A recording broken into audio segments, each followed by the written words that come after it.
ass off. There is no magic pill. It drives me crazy to go to the gym. You read 1 hour a day. I went and worked out 5 hours a day, and I was working on construction with 24 hours a day. Organize your day. Work hard. I'm here to talk about success.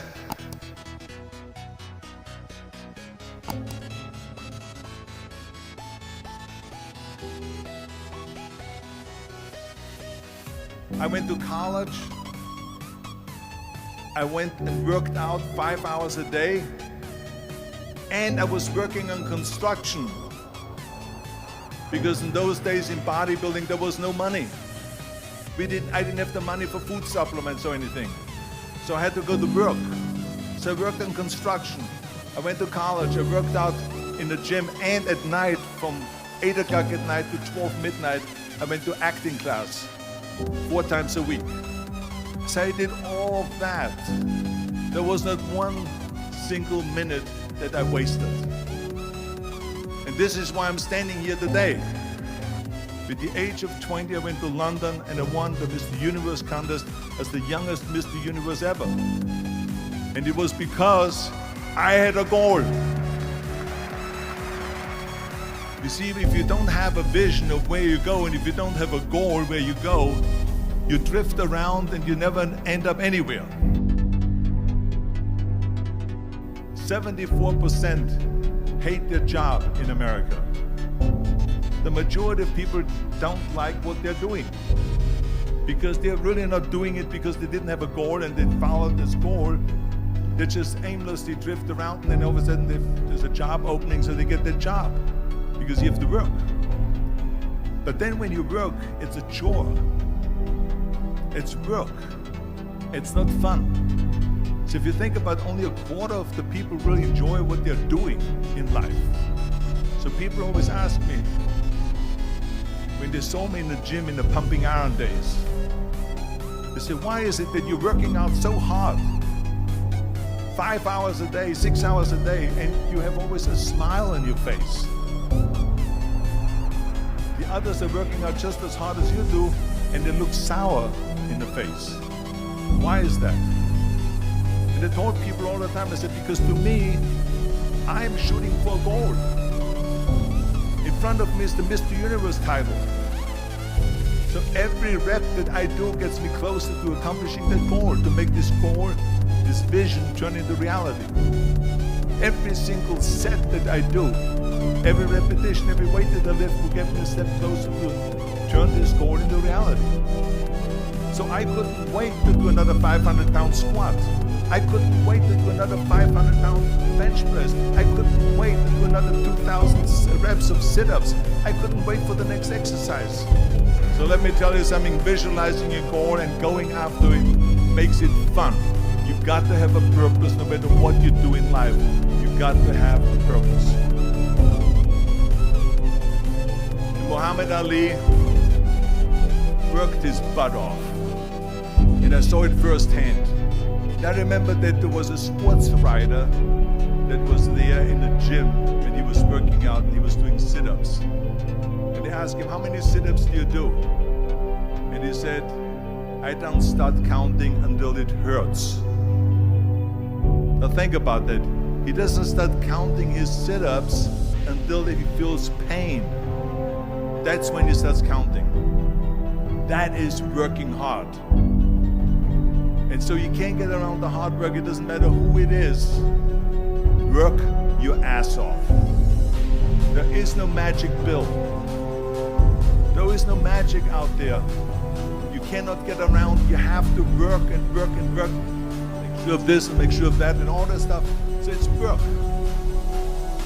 And it drives me crazy when people say they don't have enough time to go to the gym for 45 minutes a day and work out.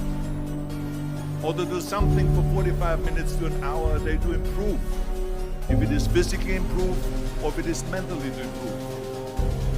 Imagine you read 1 hour a day about history. How much you will learn after 365 hours in 1 year. Think about if you study about the history of musicians, of composers, how much you would know. Imagine if you would work on the business, on some business that you want to develop every day for an hour. Imagine how further along you will go and get. So it drives me nuts because when people say we don't have the time, we have 24 hours a day. We sleep 6 hours a day, so that gives you still 18 hours. So there's someone shaking their head out here in front. They say probably, I don't sleep 6 hours, I sleep 8 hours, right? Or just sleep faster. So we have 18 hours a day. The average person works around 8 to 10 hours. So let's assume it's 10 hours, so we have 8 hours left. Then you travel around an hour a day, maybe 2 hours a day. So now you have still 6 hours left. So what do you do with these 6 hours? What do you do with these 6 hours? Then we eat a little bit, then we schmooze a little bit, talk a little bit to people and all that stuff. But you can see how much time there is available if you organize your day. So you got to work hard. I hate plan B. And I tell you why. Because we have so many doubters, as I've said earlier, the no-sayers. We have so many of those people that say no and you can't do it, it's impossible. That is okay because we just turn off, as I said earlier, and we listen and we hear the no being a yes. You can't do it, you can't do it, and all that. So that is possible to do that amongst all the negative people around you. But when you start doubting yourself, that's very dangerous. Because now what you're basically saying is that if my plan doesn't work,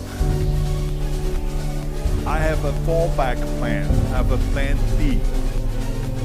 That means that you start thinking about plan B, and every thought that you put into plan B, you're taking away now that thought and that energy from plan A.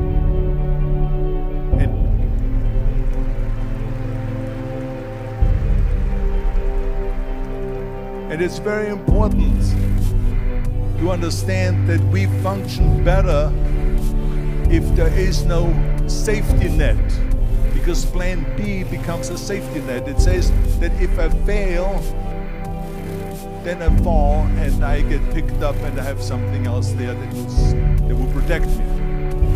And that's not good, because people perform better when there's no safety net. People perform better in sports and everything else if you don't have a plan B. I'm telling you, I've never ever had a plan B. I say I made a full commitment that I'm gonna go be a bodybuilding champion. I made a full commitment that I'm gonna be in America. I made a full commitment that I'm gonna get in the show business and I'm going to be a leading man. No matter what it takes, I will do the work. I will do the work over and over and over until I get it. And the same goes in politics and everything like that. So to me, it is very dangerous to have a plan B, because you're cutting yourself off from the chance of really succeeding.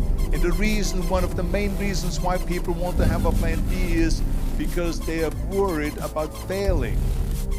What is if I fail, then I don't have anything else? Well, let me tell you something, don't be afraid of failing, because there's nothing wrong with failing. You have to fail in order to climb that ladder. There's no one that doesn't fail. Michael Jordan said in one of his interviews, when they said, "You're unbelievable, you're the greatest basketball player of all times." I mean, tell me about that. And he says, well, you're just mentioning the successes. But he says, for me to become the greatest basketball player, I missed 9,000 shots when I was playing basketball at the NBA games. So during these games that he was so successful, he missed 9,000 shots. Does it make him a failure? No. He's one of the greatest basketball players of all times, but he failed 9,000 times. Do you get it? We all fail. It's okay.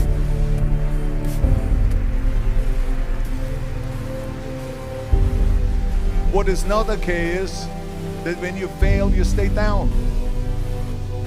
Whoever stays down is a loser. And winners will fail and get up. Fail and get up. Fail and get up. You always get up. That is a winner. That is a winner. I failed in bodybuilding. I lost bodybuilding competitions. I lost powerlifting competitions. I lost weightlifting competitions. I had movies that went in the toilet and that were terrible and got the worst reviews. And in politics, I remember I had many of the initiatives on the ballot, and we lost. My approval rating in California went down to 28%. And then it went back up again, and they won again the governorship. Hey, we all lose. We all have losses. This is okay, and this is why I say don't be worried about losing, because when you're afraid of losing, then you get frozen. You get stiff, you're not relaxed. You got to be, in order to perform well in anything, if it's in boxing or if it is on your job or with your thinking, is only happening when you relax. So relax. It's okay to fail. Let's just go all out and give it everything that you got. That's what it is all about. So don't be afraid to fail.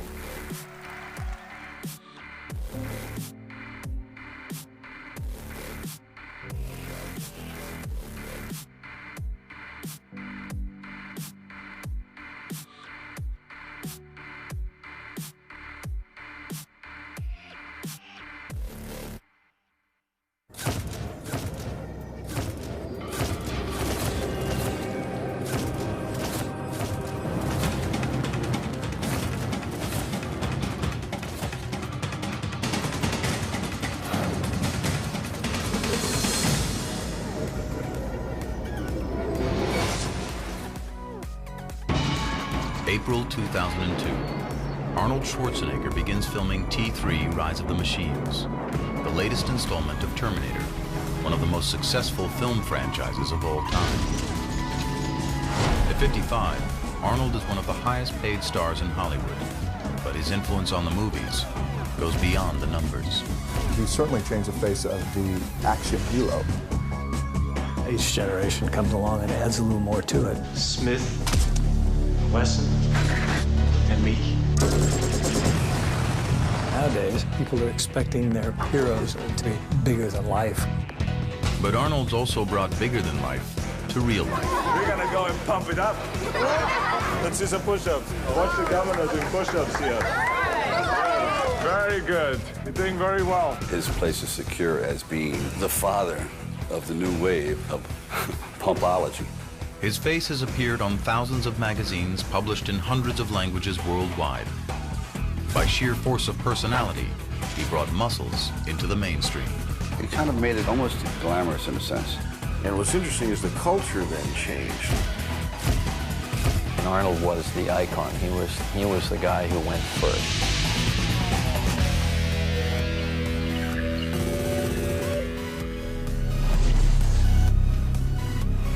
With the enormity of his fame and fortune, it's easy to forget that it all started with an independent documentary film released in 1977 called Pumping Iron.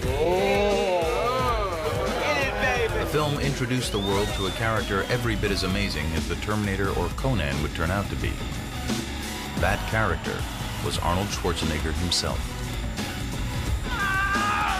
What we were doing is making a story out of bodybuilding, and we had the priceless opportunity of being able to craft a subculture and to really define what it was. Before Pumping Iron, bodybuilding had a big image problem. It wasn't taken seriously. Bodybuilding was on the back of comic books. And there hasn't been such a flexing of biceps since Popeye downed his last can of spinach. It had kind of a stigma attached to it, that it was guys who were insecure or people that were trying to overcome inferiority complexes in dark dungeons. In other words, freaks and fools. But in Pumping Iron, director George Butler was able to smash these old stereotypes and replace them with something new to bodybuilding: personalities. Of course, it didn't hurt that his star was Arnold Schwarzenegger. And I remember being a little kid and watching and going, well, that guy has a funny accent, but he sure is big. To see competition, to see these guys and how these guys play these mind games with each other was fascinating. I watch you. I watch you too. Oh, the barbell above my head. I'm not nervous at all. You certainly got a vibe of Arnold's charm, his charisma. Can you imagine the feeling I have 6 times Mr. Olympia?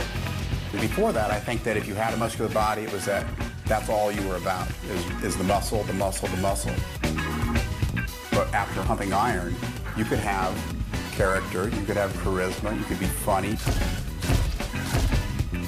If boxing had Ali, bodybuilding was going to have Arnold. He was controversial. The pump. It's as satisfying to me as having sex with a woman and coming. He was charming. How about that, huh? Can you do that? And like Ali, he was a natural-born salesman, selling not only bodybuilding, but his own persona. Do you work out every day, every other day? I would say 6 days a week. 6 days a week? With weights, and I run 3 times a week, and then do other exercises that we shouldn't talk about here in front of the people. You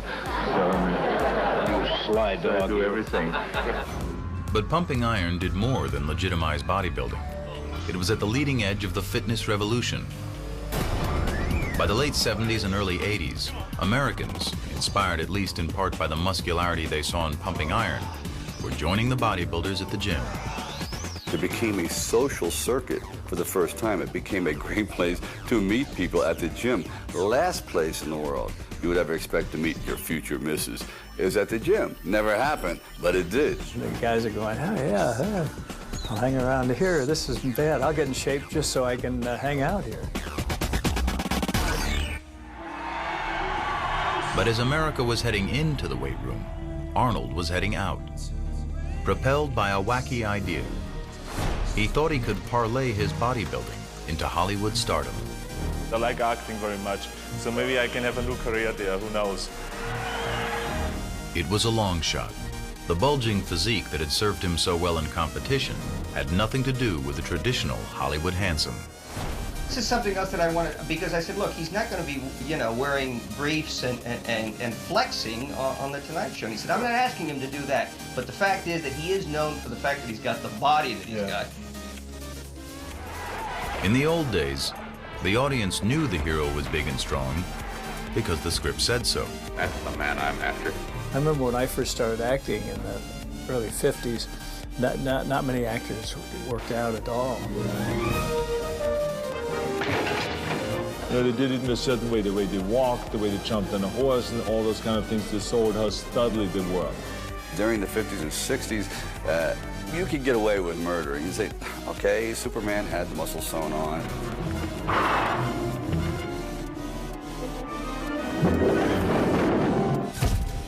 As Arnold was trying to figure out how to fit into the Hollywood mold, director John Milius was trying to figure out how he could bring the comic book Conan to life by casting a bodybuilder.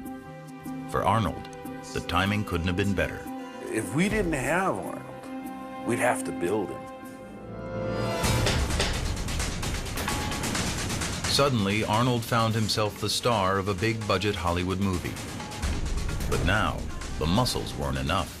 There were acting lessons, riding lessons, swordplay lessons, and diction lessons. 3,333 1/3. The fine wine, it grows on the vine. Sure, he would have doubts about whether he could do things, but he always would have the doubt of somebody climbing a mountain that's halfway up. How are we going to get there? Now, we're going to get there by climbing up.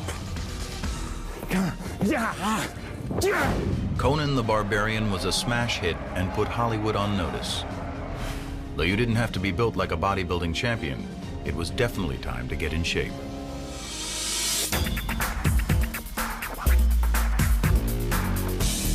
Arnold comes along and the bar gets moved from there to there.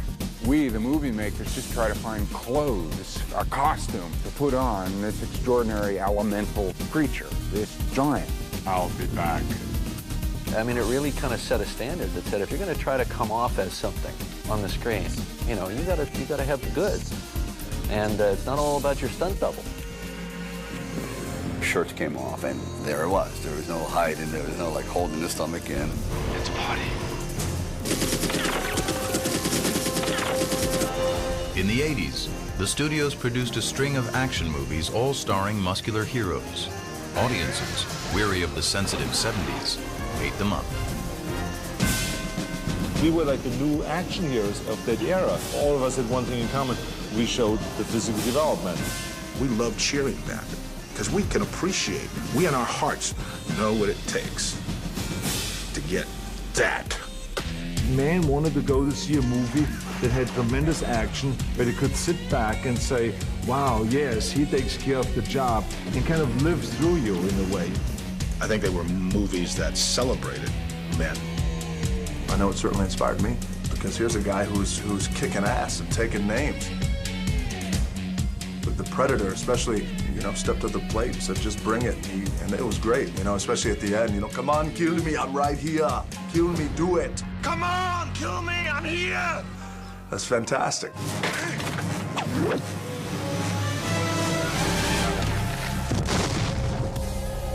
Now being strong and muscular was not only okay, it was celebrated. A new generation raised on action movies hit the weights in order to avoid being called girly men. I think people were being swept away by the films subliminally, and then all of a sudden it just hit. Hey Arnold, look at this! Yeah, how about this? Oh, you guys make me sick. This is what you have to do, like this. Suddenly it seemed everybody was in shape. From a few darkened gyms in the early 70s, an entire multi-billion-dollar industry erupted. Normal, everyday people were signing up in droves to tighten, tone, shape, and sculpt at fitness palaces filled with gleaming chrome muscle-making machines. Bodybuilding and physicality became kind of like a hip thing. It's okay to be proud of your body. And even people who didn't necessarily want to be as big as Arnold Schwarzenegger, who didn't have any aspirations of becoming Mr. Olympia, but just had aspirations after seeing him about getting in the gym and saying, you know what, I just want to get in shape. And it's not only men pumping up. In movies, muscular female stars are now in on the action. In the fashion world, magazine ads sell pecs and abs as much as they do underwear. Rock icons have gone rock hard, hiring trainers to turn them lean and mean. In sports, athletes who have been told for decades to avoid getting muscle-bound have learned better, because big means strong, and strong is good. So boxers are now trained by bodybuilders, as are athletes in tennis, basketball, even golf. Professional Olympic teams hire strength coaches to build brawn. But it's not only athletes. Remember when the elderly thought lifting anything heavy would cause a heart attack? No more. Study after study shows that strength training can improve cardiovascular fitness, strengthen bones, increase flexibility and balance, even fight diabetes, arthritis, and depression. Millions of people are involved in exercise programs that involve strength training, aerobic exercise, high-protein diets are the craze. Arnold was doing that back in the 70s and the 60s. Bodybuilding, once a subculture of maniacs, is now so much a part of our culture, it's hard to even remember when we thought lifting weights was weird. He made it very, socially acceptable. And, pumping iron certainly was the pivotal moment in the history of that. I had no idea that it would catch on the way it did. So that was a total surprise. I wish I could say, I knew all along, but that's not really what really happened. I still look back today when I talk about it like right now and reflect. I say to myself, how did it happen? I mean, how could that become a reality? Coming up next, the film that launched the movie career of Arnold Schwarzenegger and helped jumpstart the fitness revolution. Pumping Iron. And stay tuned after the movie for an exclusive behind-the-scenes look at the making of Pumping Iron, including never-before-seen outtakes from the film and current interviews with the cast and crew. About the time when I first saw it, I was like mortified, saying, "Oh my God." He is absolutely acute at being able to figure out an individual's absolute weakness and then put a sword through it. You know, maybe I went a little overboard. And now the documentary that started it all, remixed and remastered, Pumping Iron.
Long before the phrase pumping iron became part of our everyday fitness vocabulary, it was the title of a low-budget documentary that would defy the odds to become a cult classic.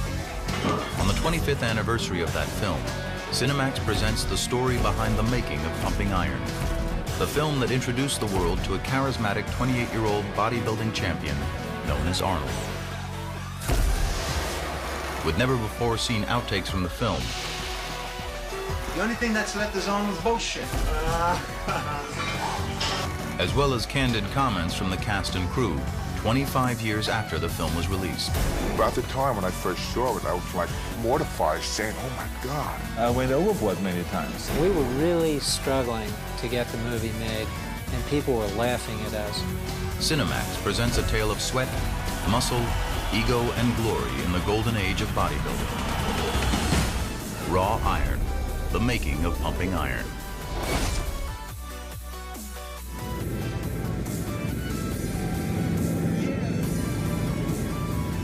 February, Columbus, Ohio.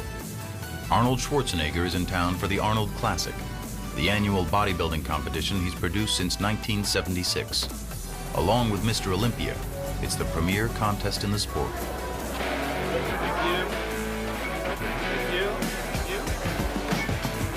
Bodybuilding has come a long way since Pumping Iron was released in 1977. The contestants are bigger than ever, and so is the stage show.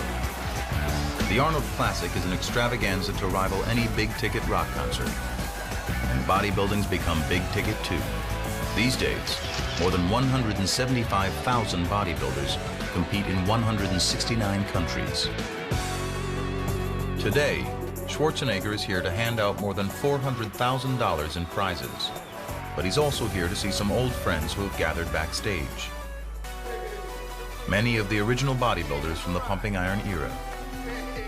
Bill Grant, Ed Corney, Mike Katz, Franco Columbu, and Lou Ferrigno. Hey, how are you? Good to see you. Terrific. There was camaraderie. We helped each other. We trained each other. We were part of a family. Where's your son? Where's Michael? Right there. Michael, come over here. Good. Michael. How's it going? Okay, good to see you. 25 years ago, we saw in Pumping Iron, we saw the little Michael. He was 3 years old. And then he made you pose. Remember, he made you hit shots. Ooh, it's hard. Feel this muscle, how hard that is. Just everyone is so huge. What's going on here? I'm the... Still got it. 25 years. Can you believe that? Pumping Iron. It changed my whole life. Are you going to give him all the wrong advices? It's not that hard for me to give him the wrong advices. No, only the right advice. It was so much fun and enthusiasm. Great. Oh, It was incredible. Let me tell you, she said, now she's his mother talking about my mother. He's talking about pumping up. He's talking about pumping up. He's talking about psyching me out. He couldn't shut me up then. He can shut me up now. No, it's always the same. Nothing has changed. Whenever I think back on the Pumping Iron days in 1975 when we did this movie, I definitely miss it.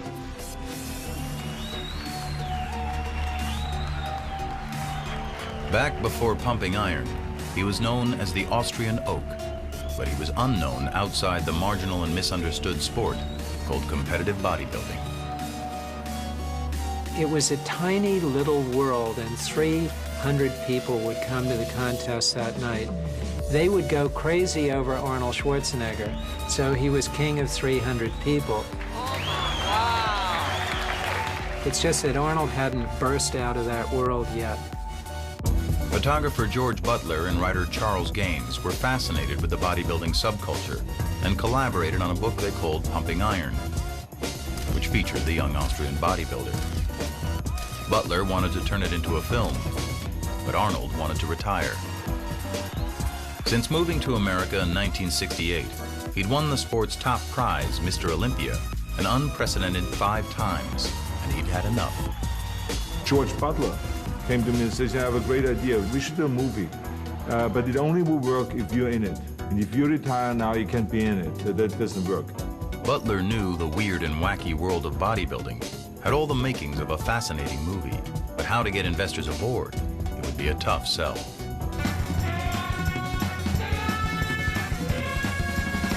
It was, after all, the 70s, the height of the counterculture revolution. The last thing on anyone's mind was muscle men. It gave me a very formidable obstacle to overcome, which is to say, how do I make Arnold Schwarzenegger fashionable in the era in which the most celebrated model in the world was Twiggy? In the back of my mind, I knew that throughout history, there had always been at least one worldwide bodybuilder. Sandow at the turn of the century was one of the highest paid entertainers in the world. Charles Atlas in the 20s and 30s. Steve Reeves in the 50s made a fortune in the movies. After convincing Arnold to compete for one more Mr. Olympia title, first-time director Butler jumped headfirst into filmmaking. Okay, you got the 8? 8. Head slate. Just talk to these 2 guys here. The concept was simple. Shoot the intense training leading up to the Mr. Olympia, then shoot the competition itself. Just let the story unfold in front of the camera. He started by shooting a test film for investors.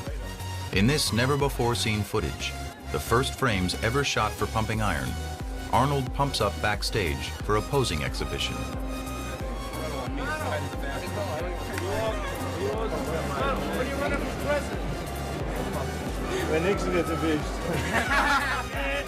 It's just too much pressure, you know. I mean, I'm competing now for 10 years, and after 10 years, I feel like it's enough, you know. You have to let other people have a chance, and just leave as a winner. Suppose Louis beats you. He doesn't. There's no such thing. For years now, since 1970, I was like unbeatable. And there was no hope for anyone to come close. It just didn't exist because I knew once I have the title, there's no way anyone is going to take it. But if an Arnold win was inevitable, where was the drama? Where was the conflict? Every movie hero has to show his stuff by pushing up against an obstacle. Butler had to find it. I wanted to find a great antagonist for Arnold, and there was Louis Ferrigno in Brooklyn, New York, 6'8", 270, dark and foreboding. Muscle magazine publisher Joe Weider had already had his eye on Ferrigno. For Weider, the old story Arnold wins again was growing stale. But a Mr. Olympia showdown between Lou and Arnold, this was perfect, and exactly the kind of rivalry that sells magazines. He won the Mr. Universe contest in 1974 in Italy. Weeder came back, I remember like it was like a fresh breath of air. With a new champion on the horizon. Well, I had to stimulate them. And when I go into the gym and I saw him pick up 500 pounds, he says, "What do you think, Joe?" I said, "Oh, not bad. He can do better than that." He got mad. So he will create this whole thing, and and I think it was really good because the fans loved all that, and that's exactly what I played up then in the movie Pumping Iron. In this outtake from Pumping Iron, Weeder and Schwarzenegger discuss the very real possibility that the champ might actually lose to the larger and hungrier Ferrigno. You were the one who saw Lou in New York just a few days ago, so how does he look? He looks very, very massive.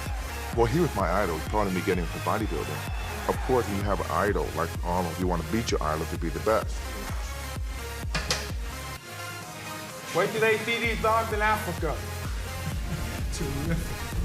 Big enough to eat. Butler had his antagonist. Since 1969, nobody has beaten me, so why should he come around now all of a sudden and break my record? I don't know. He's training real hard. Well, you will see. He's massive. He's built almost like you. No. What happens if you are defeated? To enhance the drama, the filmmakers had to pump up the conflict. This is for the big baby, Louis. This is where documentary filmmaking is so effective, because you can do something with real people that a novelist just couldn't imagine. You create dialogue and hostility towards one another in order to make the movie more interesting. If it is just a sport, that you can see for 10 minutes and then you've seen it all. But if you see the personalities and you can follow them. A showdown was set. The Golden King versus the Dark Prince. Well, I was a bit of an outsider at that time in that world because I was the only one back training in Brooklyn. Brooklyn versus Venice, California, a bizarre beach town, a refuge for artists and hippies, weirdos and wackos. In its own strange way, bodybuilding fit right in. If the sport had an epicenter, it was the legendary Gold's Gym, which is where the filmmakers began shooting. Come on, Franco. What is this bullshit? Yeah. No, side chest, not front chest, Franco, side. Yeah, this thing's changed a little bit when we go to the side. Hey, look, Franco, what you have to do is when I say side chest, then hit the side chest and then it come out. And if you don't have it, don't hit it. No, don't hit it. Don't hit it. We had camaraderie that was incredible. We trained together. We'd go to the Gold's Gym at 10 o'clock in the morning. That's where everybody would meet. And I mean, the energy that came out of that little gym, it was only about 5,000 square feet. It could probably light up the city of Los Angeles. It's the mecca of bodybuilding. When I got out of here, there was only this little bitty gym sitting out here close to the beach. I mean, it wasn't much bigger than YMCA where I'm from. It was like a house. And it was only basic weight. That's the only place we knew. That was home to us.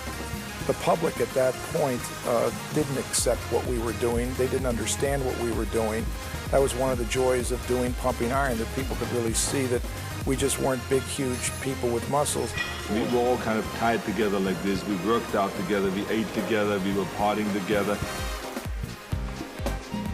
Rent was cheap. By day, they trained at Gold's or on nearby Muscle Beach. And at night, they let off steam, often at Arnold's bachelor pad in Santa Monica. The main man is here, guys. The cameras never stopped rolling. Mr. Universe 1975. Cheers to the Mr. World. Robbie Robertson. Hey, wait a minute. Let him hit a double shot, a double bicep shot for this lady here. Hit it quickie. Hit a double bicep shot. Come on now. Come on now. Hit 3 shots. All right. All right.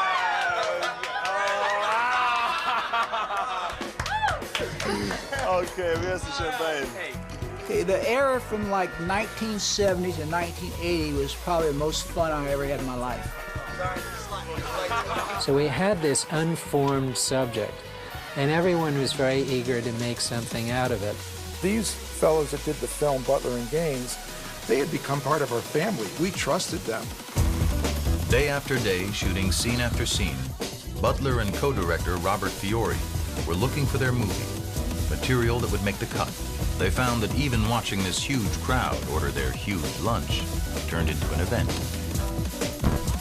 We went to a restaurant where all the ordinary people were sitting, which we called the ordinary folks. And we were sitting there on the table and people were just looking over kind of like, who are these guys? Oh my God. Big steak, scrambled eggs. 6 eggs over each. The big steak, you know, one tuna omelet. And a tuna omelet? Yeah. Oh, look what he's eating. He's eating 3 hamburgers in one shot. Oh, God, well, who are these gladiators? I mean, they couldn't figure it out or who we were, you know? And we loved that kind of a scene, you know, to shock people. The filmmakers often set up situations to see what would happen.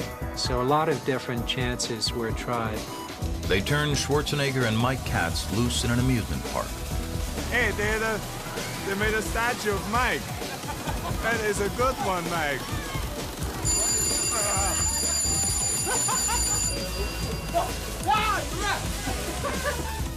They filmed Arnold with his acupuncturist. What does it mean? We're stimulating a muscle. Okay, good night. Watched him get a haircut. Ask Arnold what set of clothing he competes in. What kind of clothing do you wear in competition? Little tiny posing trunks. Do you have to talk at all? No. Except if you're the winner. So I talk a lot. Yeah. They were shooting, even overshooting, always looking for material to reveal Arnold's motives, his character, and what seemed at the time to be insanely ambitious dreams. I won the world championship so many times now that I would like to go on, you know, try to be the best in something else. Like what? I would like to get into acting. So there was a tremendous struggle to make this movie really work and to make it really interesting, not only for the bodybuilding crowd, but for the general population. To do that, and to give the film some Hollywood sizzle, Butler approached Bud Cort, the hot young star of MASH, Brewster McCloud, and Harold and Maude. I've never seen so many huge people in my life. That's why I joined a gym. I want to get my blood moving, you know? Yeah. All I do is drive and scream at my agent, you know? So I figured I'd, you know, get my blood moving. The idea was to send Bud to muscle masterclass with Arnold. Am I supposed to breathe before I stand up, during, or after? I know this thing. I hate it. Oh, I crack my neck. And when do I breathe in? Breathe out when? When do I breathe? In, out, right.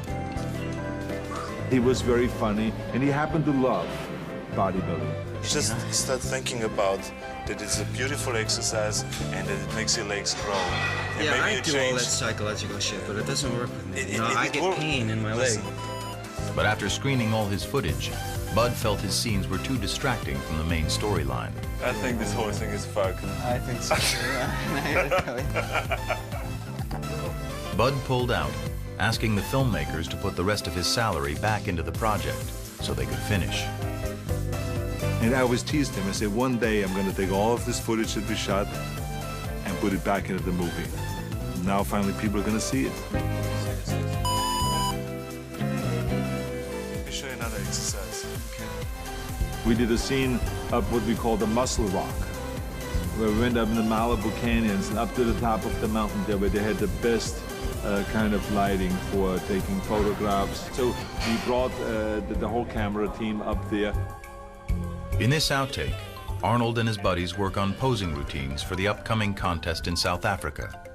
If Louis hits this one, I fall up With this one. We can't go into that one? instantly with this one. Louis don't follow that one? He could, but you know, Arnold has done This one.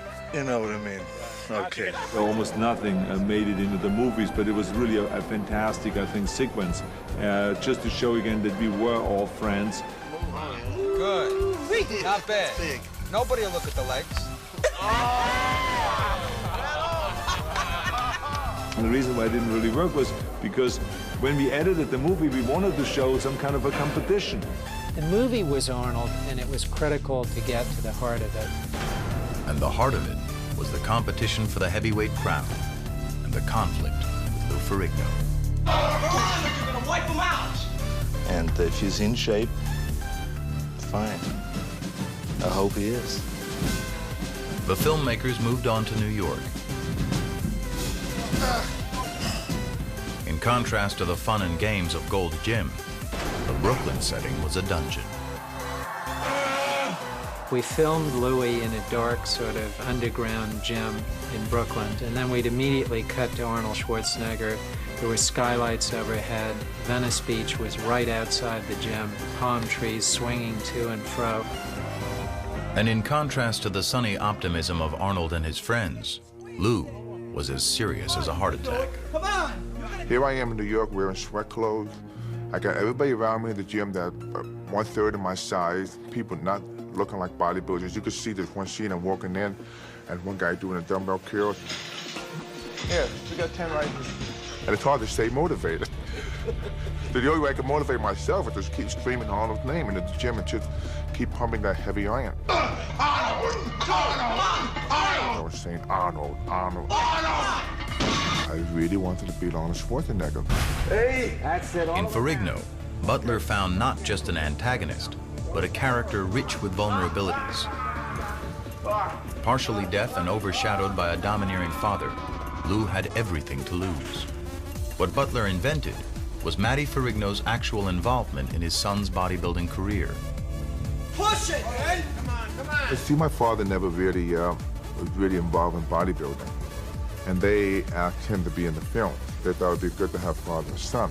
In the movie, Matty Ferrigno is a stage father to the best of intentions. And Matty had a very clear idea of what Louis should be doing. It would just unroll in front of my eyes. When you step out there, boy, remember all those grueling nights and mornings in the gym. And this is it. This is the reward, and we want it. He kept putting in my head, this is your last chance. There's one scene you see me curling dumbbells. 100-pound dumbbell. Show them! I gotta do more!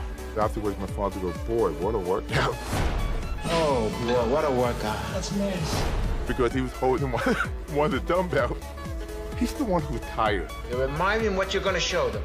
And then you go, boom, like you're saying, take a look at this hunk of man. Something like that, okay? You try it. And he did the best he could. The fact because at the time I had the speech problem and everything, I was not able to conduct myself in interviews. He tried to be my voice.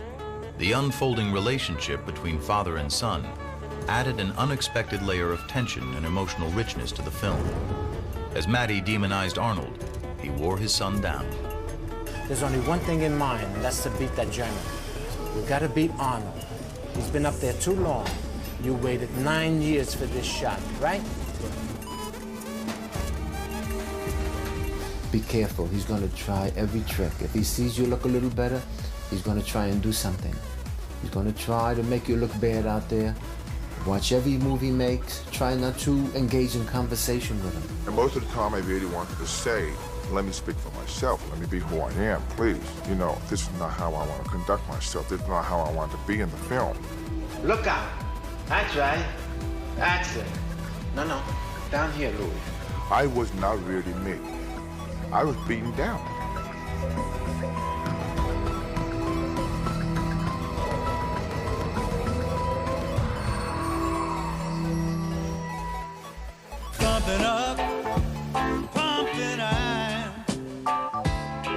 As Butler filmed and shaped his material, blending fact with fiction, the characters emerged as types, heightened versions of themselves. The self-invented, charismatic winner and the self-conscious, desperate underdog. Butler also honed his secondary characters, the bully, the family man, the master poser. Arnold's friend Franco Columbu was not so easily defined. So in 1975, the crew traveled to his tiny homeland in Sardinia to see what might happen. Not much did, except one of the more memorable moments of the film. My town is 2,000 people when they're all in town. And of a sudden, the crew comes there to film my parents and little things I did in the town. There was nothing to do in the town. I could only walk and lift a car. And that's what I did. I could think, what could I do for the camera? Lift a car.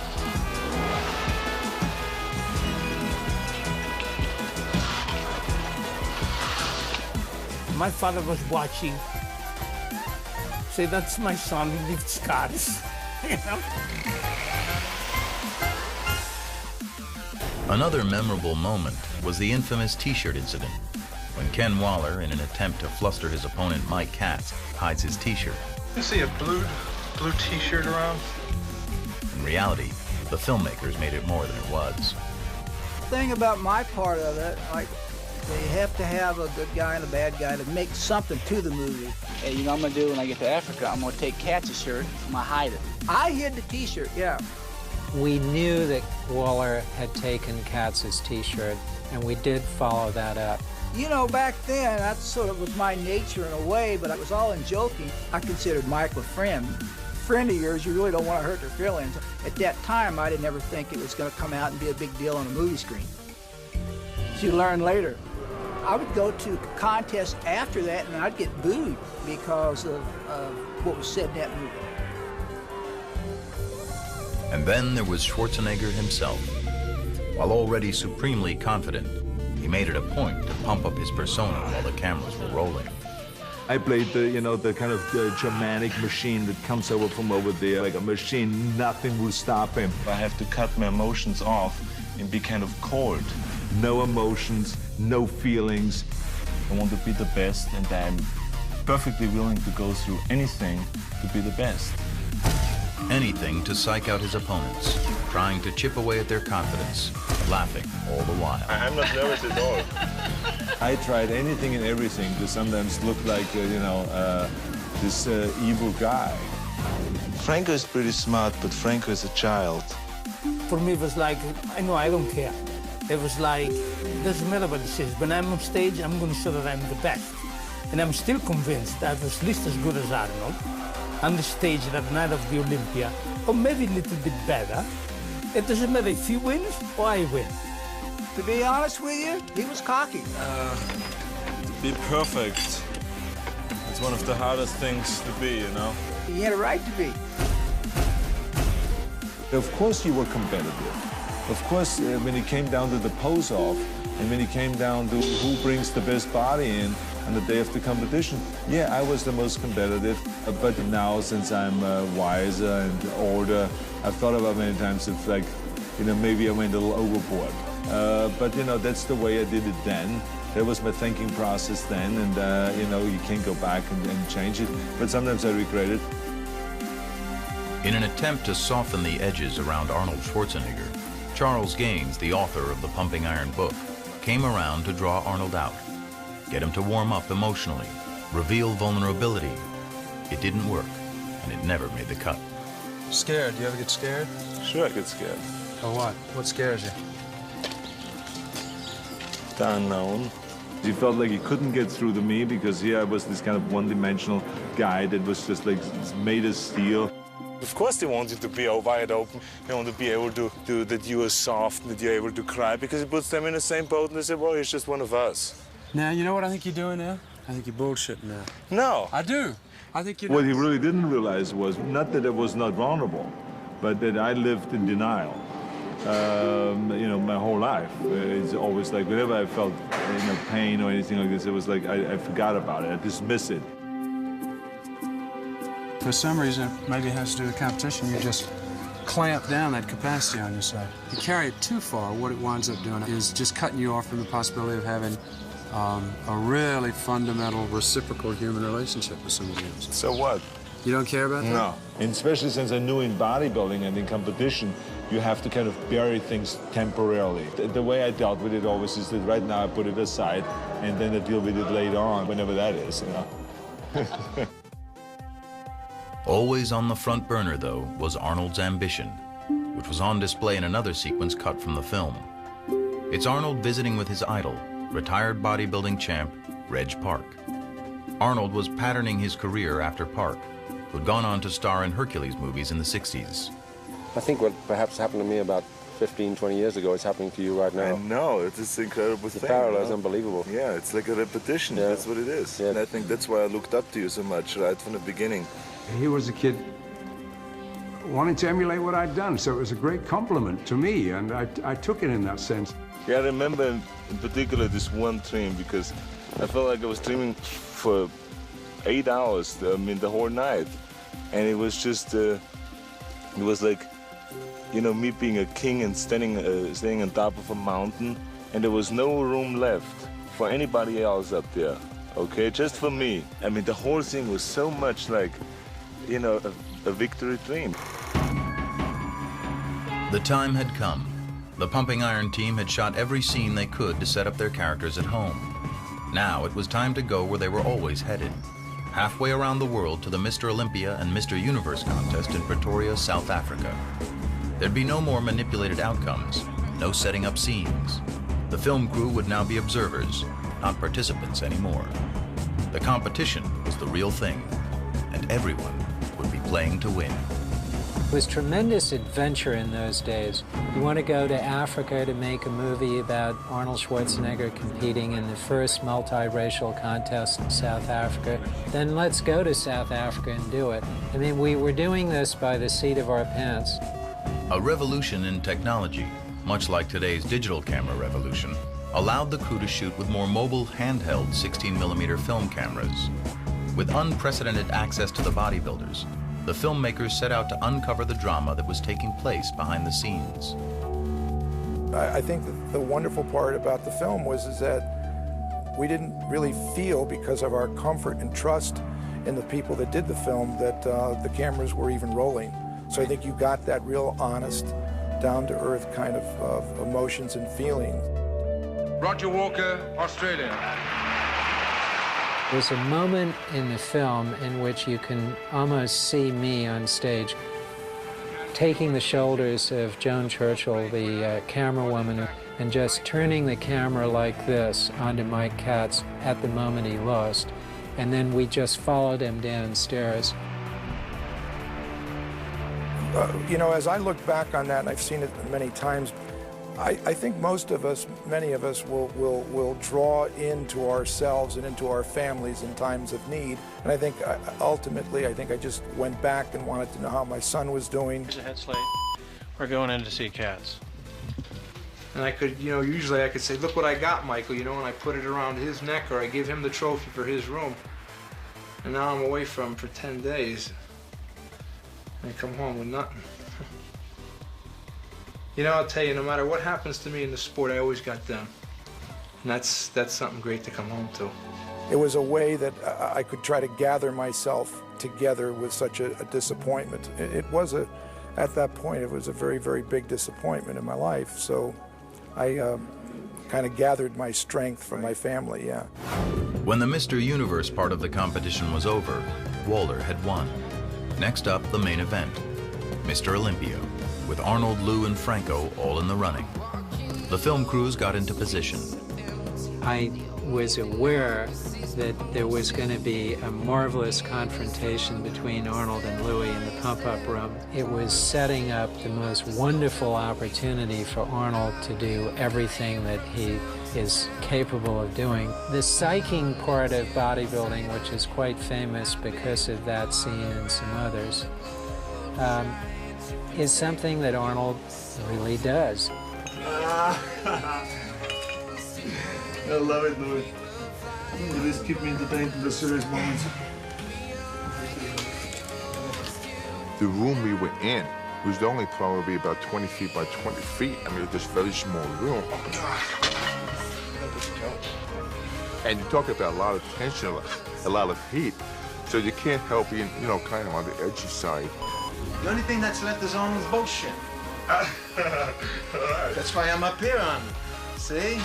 I'm not wearing boots. Lou, what do you think your chances are today? I would lose, Arnold. You're the best. Thank you. You're welcome. We're going to do insurance. Everything's under control here. Beautiful. You're going to be king a long time, Arnold. You're going to be king a long time. Thank you. More than 25 years later, Ferrigno recalls his feelings that night. I came out in the prejudging. I realized that I was not going to come second. There's a chance I'm going to come third. When I'm looking at the audience, I can see my father's face. I said, oh my God. It's like, because he was more disappointed than I was. Third place, Lou Ferrigno. I tell you something, what that boy of yours has done in a year, it's fantastic. We try, Brianda. You keep going. Very wonderful job. Good job. Wonderful job. I knew that Arnold's going to retire. And I would like to announce officially that I'm retiring from bodybuilding competition. That was my chance. But you know, history is history. Being in South Africa, what I really wanted more than anything was not really being Mr. Olympia, was being out in the open and having a good time like Arnold. That's what I want more than anything. That was more impressive to me. We wanted to be in South Africa, come second, from third to be 10th. He was down there having fun, schmoozing with people, shaking hands. That's what I'm doing now because it's taken me many years to see that. But that was my vision. When I saw that, that's the direction I wanted to go. For me to change that, I had to work on myself. The film was in the can, but now there was more than 100 hours of it to be cut down and crafted into a movie. Unfortunately, Butler was broke, having maxed out on his credit cards. After I got back from Africa, I got a call every single day of the week from American Express because I'd succeeded in running up a $35,000 bill, and I had become their most important client. I was rather impressed with myself. Out of desperation in 1976, they concocted an outlandish scheme. They put on a bodybuilding show at the prestigious Whitney Museum of American Art in New York City to try and attract potential backers. We invited Candy Bergen to photograph Arnold. The Whitney thought we might get 300 people, and someone said, you know, there's a pretty big crowd outside. You seen this crowd up there? No, I haven't looked out there. It's big. And I went down and looked, and there were 5,000 people outside trying to get in. Nobody's going to go in until we get a line here.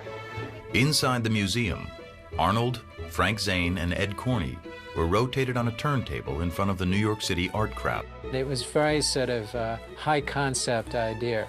It was a risky scheme, and it was a long, long way from Venice Beach. Moderated by New York Times critic Vicki Goldberg, the event brought together some of the most prominent art historians in the world to watch bodybuilding. We're talking about a subject which is fascinating and quite present before our eyes a lot of the time. That is to say, the representation of the muscular body in art. The next bodybuilder who's coming out doesn't need an introduction to a lot of you, but he does to a lot more of you. As I said before, he's the greatest bodybuilder in the history of the sport, Arnold Schwarzenegger. And then we had this discussions about, you know, what is bodybuilding and compared to what art was, and how did, you know, Leonardo da Vinci and Rodin and all those guys come up with those muscles when they painted and sculpted muscular bodies. The Whitney couldn't control the event because there were too many people there, so that instead of taking the money and putting it in a cash register, they had to throw the money into a pile on the floor. Hey, move down, 2 lines, okay? There was a 6-foot-high pile of $5 bills, and at the end of the day, the movie was financed, and the rest is history.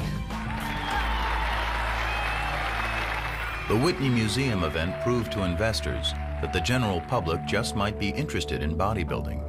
Now, it was time to present Pumping Iron to the world. Pumping up. On January 18th, 1977, Pumping Iron premiered at New York's Plaza Theater. Feels like flying. Arnold and his friends were now the toast of New York City. Audiences loved the film, and critics gave it rave reviews. Pumping up, pumping up. But for the bodybuilders, it was a surreal experience seeing their private world revealed on the big screen. It was comical to us to see some of the things that come out in that movie. I was a bad guy, and back then I thought that was that was all right. When I saw it for the first time, it made me very angry because I suddenly saw how it was portrayed. Calm him down. Help him. I was afraid people wouldn't like me. I was afraid people were going to look down on me. Because the fact that here's a kid from Brooklyn, he's deaf, he can't speak, he looks dumb in the film. What I'm trying to say to you is at the time, I felt like a freak. But it wasn't like that. I didn't realize that within time, everyone embraced me. People come up and say, God, I love you in Pumping Iron, I love you and Arnold. All right. Nothing to say. I just want to eat my cake. It was so incredible to see the film on the big screen. And at the end of the film, when we were sitting in the bus going back and Arnold was joking with Lou, it was almost like breathing out, saying, now we can relax. In a way, it was naive. You know, it was a wonderful opportunity to just hang out together, train together, and be really part of a family that continues to be close and friendly to this day. We all stuck together and had fun doing it. There was a certain kind of a unity there and a certain kind of a camaraderie that was unlike anything else. And that's why when you look at it today, there's nothing else like pumping iron. Here we are 25 years later celebrating it, so we must have done something right.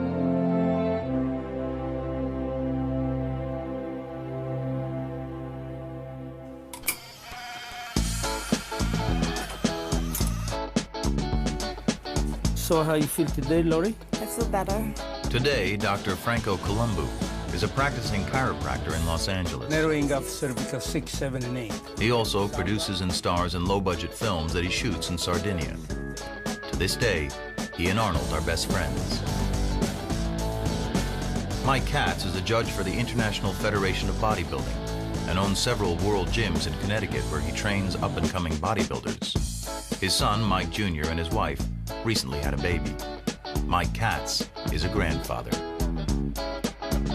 Ken Waller lives in Los Angeles. He has seen Gold's, the tiny seaside gym he once managed, evolve into a worldwide enterprise. What you doing, big guy? You show up. His focus now is on raising his son. Let's go talk about winning that medal, huh? As a sales manager at Extreme Activewear, the company that prints Gold's merchandise, he now has all the t-shirts he can get his hands on. Joe Weider and his brother Ben continued promoting bodybuilding through their publishing empire and through the IFBB. What was once a subculture is now a multi-million-dollar business. Ed Corney works in the fitness industry. He has had some health problems recently, but promises that even from a wheelchair, he can still outpose anyone from the old days. George Butler went on to direct Pumping Iron 2, The Women. He recently directed 2 documentaries on the life of Antarctic explorer Ernest Shackleton. The films have earned rave reviews. Lou Ferrigno went on to a career in film and television, most notably starring as the Incredible Hulk. He's also a trainer to Hollywood stars and one of the most famous names in the health and fitness industry. I'm still waiting to eat my cake. Remember that line?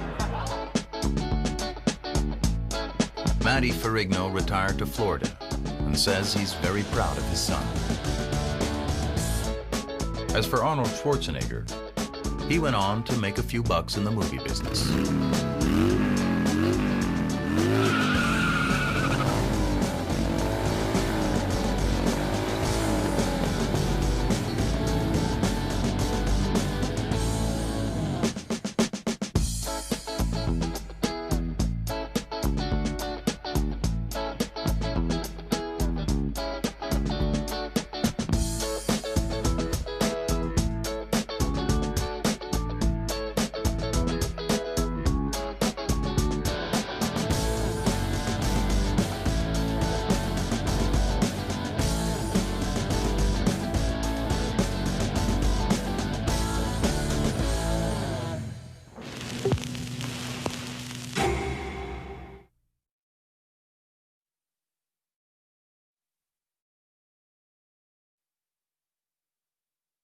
Every time anyone sees Pumping Iron, they will come away, you know, loving the movie, getting inspired by the movie, but at the same time they're asking themselves, wow, I mean, was all of this stuff true? I mean, was it really, did Arnold really psych out Lou Ferrigno? Did he really not go home to his father's funeral because it was just shortly before a competition, and was he really that cold that he said, well, forget that, he's dead already. I'm not going to bother with that. I'm going to just focus in on my competition. Is that true? I saw him hanging there afterwards, a celebration party after the Mr. Olympia, smoking a joint. Did he really smoke a joint? And did he, in fact, inhale? Is that true?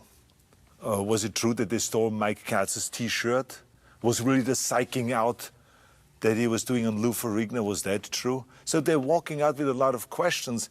And so when I go around the country and promote the movie, for instance, even the 25-year anniversary, when the film started playing on HBO, on Cinemax, a lot of journalists called me and says, oh, I just saw this for the first time, and asked me about all those questions. So I think it's important to clarify that there's certain things in this movie that were true, like the competition, the outcome of the competition, the training, the severity of the training, the severity of the pain, the sacrifices that needed to be made, the amount of hours we spent in the gym, the food supplements we had to take, the food that we had to eat all the time, the pounds of meat and all those kind of things. All of that is true. But there were certain things that are not true. And that's why we never call it a documentary, we call it always a docudrama, because certain things were created in order to make it more interesting, because it was very clear to us that the only way we could raise the money for the movie, for our Pumping Iron, was by making it more dramatic.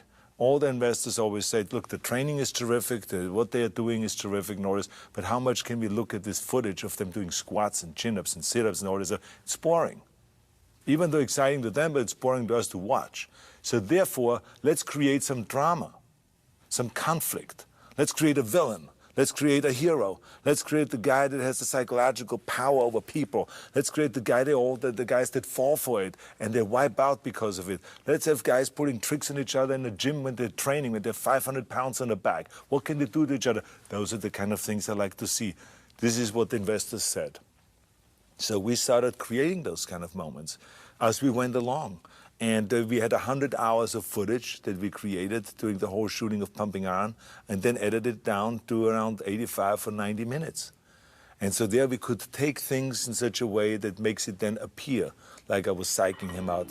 I watch you. I watch you too. Oh, with the barbell above my head.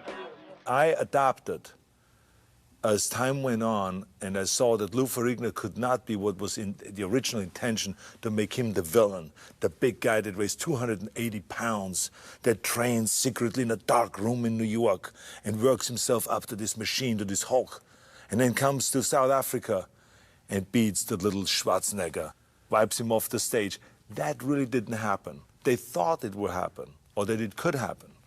But then they found out that he's actually a very vulnerable guy, that he has a hearing problem, that he needs his father's assistance a lot of times, that he was a big guy, but he did not have the kind of a presence that would make him look like an evil guy that wants there to come and destroy me. So slowly we changed the whole thing and actually made him the victim, and made me the guy that pulls the tricks on him and that wipes out the competition year after year.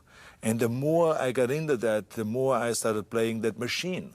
And I said to myself, how can I sell the idea that I'm a machine that has no emotions, that doesn't care about any of my competitors, not even my best friend that was living with me at the time, Franco Colombo. I could care less about him. He, as I said in the movie, is just a child. And on the day of the competition, I will become his father. I say though, that was, the reality was, I loved Franco and I helped him as much. Even if it meant that he would win the competition, I would help him all the way. He was my friend, but in order to sound cold, and to sound like calculated, and like a machine, I played out this role. And I played out the role that what I would do with Lou Ferrigno. We created the things that I would psych him out.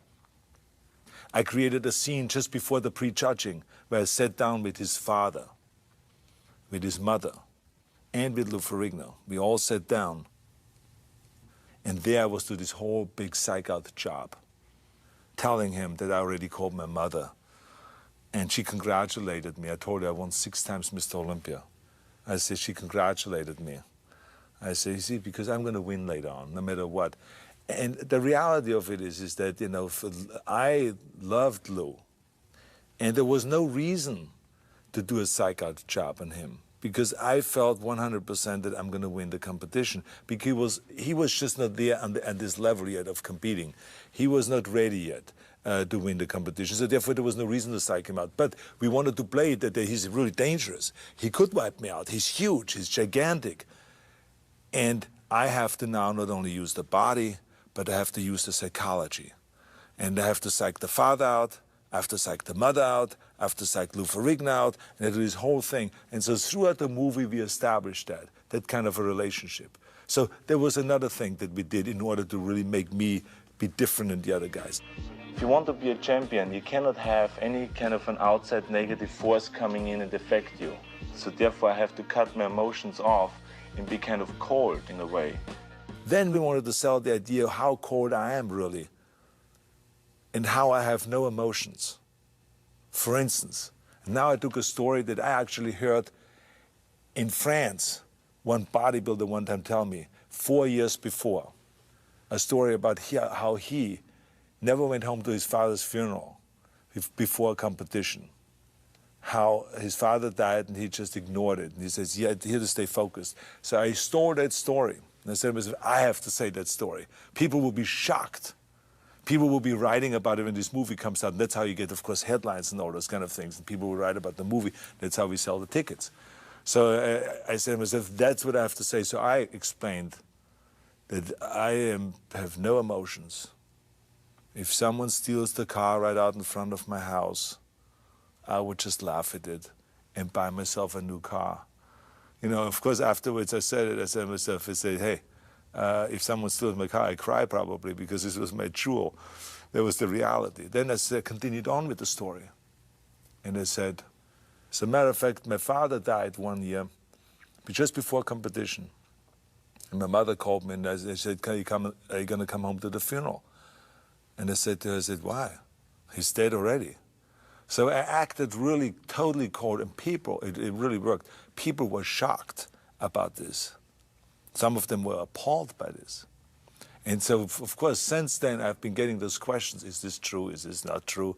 I mean, did your father really happen? The reality of it is that it never happened.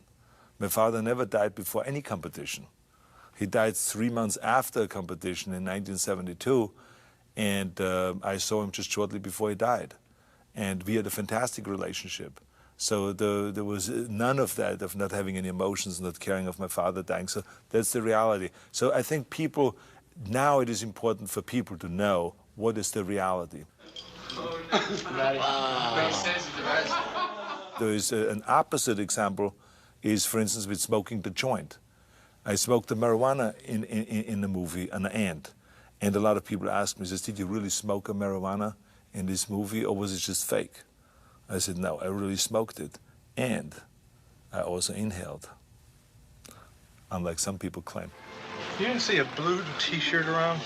Waller had it? The other question that people always ask me, Mike Katz was looking for his T-shirt in the movie. Did, in fact, everyone play a trick on him and steal his T-shirt or hide his T-shirt to confuse him and therefore lose the competition? The reality of it is that he did look for the T-shirt at one point just because he's misplaced it, but no one was hiding it. But after we saw this footage, we went out and shot additional footage to create a scene where a bunch of bodybuilders get together, throw the football, have fun, and then Ken Waller says, you know what I'm going to do to Mike Katz? I'm going to hide his T-shirt. As a matter of fact, I'm going to hide his bathing suit. I'm going to hide everything. Hey, you know what I'm going to do when I get to Africa? I'm going to take Katz's shirt, I'm going to hide it. Mess his mind up a little bit. So that football scene was actually shot way after the competition was over. And we have had all the footage already, just in order to create this scene of the Mike Katz getting his T-shirt stolen by Ken Waller, and that he messed up his mind, so he loses the competition. Pain in your muscles and aching, that's what makes actually the muscle then grow. If you can't go through this pain barrier, forget it. One of the most common questions I also get is, you know, did we take steroids? Because now, of course, drugs is such a big issue in sports. And the answer is yes. It was just in the beginning stage because bodybuilders in those days just experimented with it. But it was not illegal. It was like, we talked about it very openly. I mean, anyone that was asked, he says, you take steroids? Says, yeah, I take 3 Dianabol a day. Or someone else would say, I would take this, and that. It was not an illegal thing.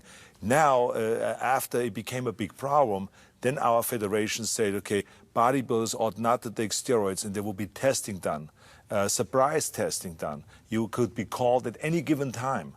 And within 2 days, you have to do a test, so you can't get rid of the whole thing out of your system or anything like that. So that's what's going on right now. The bodybuilders are tested continuously. It's as satisfying to me as having sex with a woman and coming. People still ask me, for instance, you know, is it true? And they're still trying to find out. Is it in fact true that a pump is better than coming? Because that's what I said in the movie. And the reality, of course, is no, it has nothing to do with one and the other. It feels great to be a champion. It feels great to train. It feels great to pump up and all those things. But how can you compare one with the other? It's two different things. You better get both, the pump and the coming. But I mean, the reality is I made up a lot of this stuff because I felt like that's the way you get attention. You have to, I believe that the more sensationalistic that you are and the more outrageous things that you say, the more you get quoted, the more you get in the papers, and the more the sport of bodybuilding will benefit because the more stories we will get about the sport of bodybuilding. So that's what it really was all about. We couldn't have made this movie about Arnold Schwarzenegger, about my life or something like that, about my bodybuilding or my drive to win or all this stuff. That would have been boring and it wouldn't have done well. What made this movie successful is because we had so many bodybuilders in the movie that were very colorful. I mean, Lou Ferrigno had a specific part in this movie and it worked so well. People loved this character. Ed Corney, Franco Colombo, I mean, Ken Waller, Mike Katz, Serge Nubret. I mean, there were endless amount of guys that really brought the color and the dimensions to the film, and it made the relationships very interesting. Relationships that were, you know, shown in the movie. A lot of it was true, and some of it was created and made up. But the reality of it is the movie has a lot of real stuff in there. I mean, the real competition, real training, real agony, real defeat, all of those kind of things it has in there. One and only Arnold Schwarzenegger. Many people come up to me and say how they were inspired by Pumping Iron. First I heard it about the book, then even 10 times more when the movie came out. They were inspired to train, it changed their lives. They tell you the most unbelievable stories of what impact it had, how it created in them the will to succeed in life and to do something with themselves, if it is in bodybuilding or in other sports or in business. It is amazing the impact the movie had. So I hope that this movie, when people watch this DVD, has the same impact on them as it had on many hundreds of thousands or maybe millions of people around the world. Which is they walk away and get inspired and jump into the weight room and lift the weights to find out if it's really true what I said. Is a pump better than coming? It's not, trust me.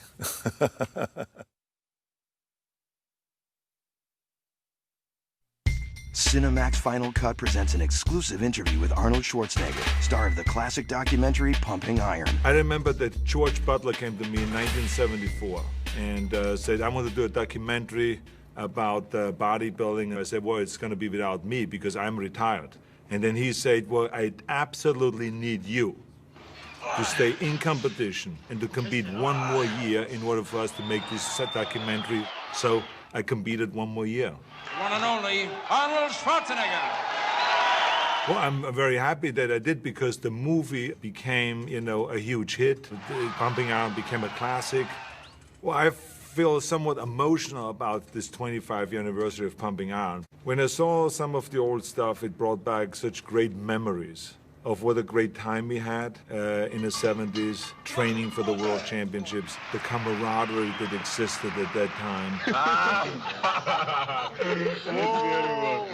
But at the same time, it amazed me of what I was willing to do. Training 5 hours a day, lifting 50 tons of weights, burning 10,000 calories, and doing anything that it takes to win. The people going to see when they see Pumping Iron is basically, it's a historic kind of a classic movie because it really captures a time when bodybuilding was just coming out of the closet, so to speak, or the basement, and became a huge sport. You're going to see, you know, what it takes for people, what kind of training people are willing to go through. Off for more weight. Let's go. I want to beat him. The pounds and pounds of weights, the tons of weights they're willing to lift every day to become the most muscular man. anyone and everyone will get something out of this film because it's a film that is really fascinating, and it is about people rather than just about a sport. It's about people. Don't miss Arnold Schwarzenegger and the 25th anniversary special edition of Pumping Iron.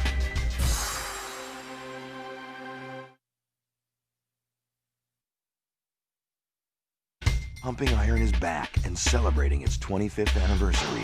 Cinemax caught up with Arnold Schwarzenegger and some other familiar faces at the premiere party honoring this classic documentary. Cinemax has offered to show the movie and celebrate with us all that special day, the day when the movie came out, the year when this whole revolution started taking place. I saw it in 1977, right when it came out. My brother took me to it. I met Arnold like 2 months later. So I have a special little spot in my heart for this film. It's astonishing that an independent film is getting this kind of reception. I don't think it's ever happened before. Cinemax was there to talk to the original cast. I think it's fantastic because 25 years ago I was here, posed the night of the premiere. My favorite scene in the film has got to be me hanging off his arm. Yeah, that's right. Just like that. There's an original idea, especially to see how bodybuilding makes people stay young. As you see the way I look 25 years later, I look even younger. We also spoke with some of bodybuilding's current title holders. I think bodybuilding has come a long way, just like everything else. When was the first time you saw Pumping Iron? I was 16 years old. I just joined the gym. I trained for 3 months. The gym owner gave me a tape. Here, you might want to watch it. The favorite part of the movie are my friends that are in it. It's like extraordinary. Each one of the guys has done such a great job after that and has at the same time promoted the sport. Don't miss Pumping Iron 25th Anniversary Special Edition.